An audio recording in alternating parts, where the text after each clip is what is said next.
Elizabeth Burton, Hawaii Employees Retirement System CIO, joins us now, along with Andy Blocker, the head of U.S. Government Affairs at Invesco. Andy, let me start with you. What are your expectations from these initial days of the Biden administration? And what are you telling portfolio managers at Invesco they should be looking for?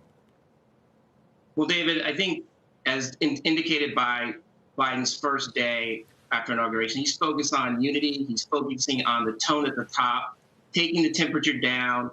He really wants to create an environment where he's not putting his opponents in a corner and that he's always leaving room for his opponents to make a deal, which means you have a better chance of getting COVID-19 relief through. And you also have a better chance of working with the different governors, whether they're Republicans or Democrats, to get this vaccine out to people, which is really the issue for the markets. How fast can you get that vaccine out and deal with the COVID-19 situation?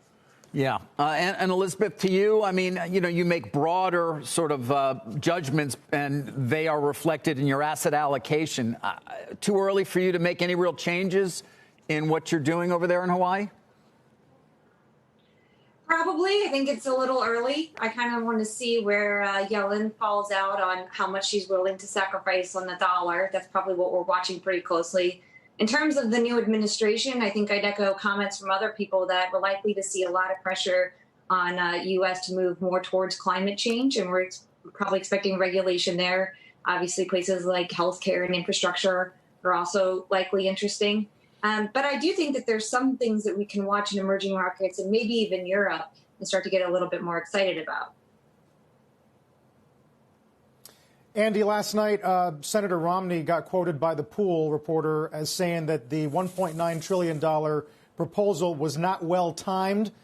He says we just passed $900 billion plus. Let's give that some time to be able to influence the economy. How seriously do we think that kind of resistance will be taken by the market?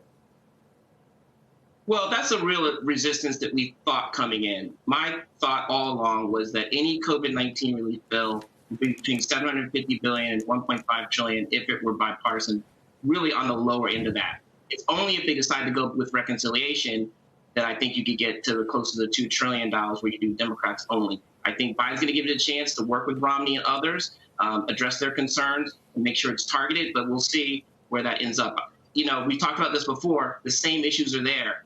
State and local government relief versus liability relief for businesses.